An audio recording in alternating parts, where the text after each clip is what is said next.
filhos podem ser acompanhados pelos pais. E aí está, arrancou, aí vai acompanhar a grande velocidade. Vamos ver se eles conseguem apanhar a bicicleta. Vai na frente a indicar o percurso, não que seja difícil, é mesmo completar a volta à pista até chegarem aqui ao pórtico de chegada.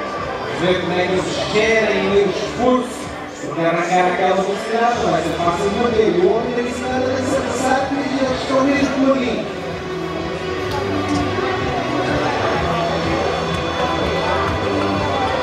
O primeiro e a primeira linha a cruzar e a linha de chegada vão receber o prémio do passado do desporto.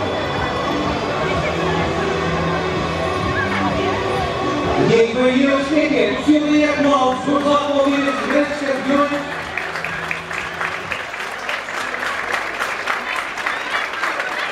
Já se vai tendo ali alguns braços, para esse exercício.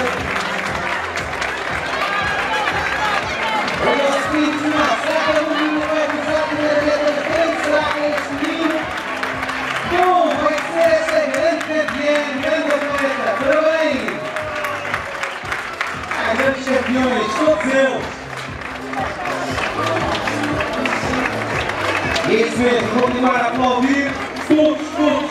Desde os primeiros a chegar, até aqueles que chegam um bocadinho depois.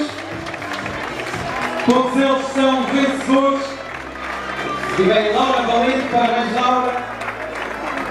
Parabéns aqui também à Patrícia Silva. Parabéns aqui a mais este campeão fluminense. Está quase com força, muitos parabéns, grande aplauso para esta menina.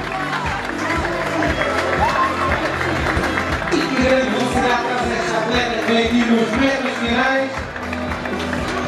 Grande máquina! Boa!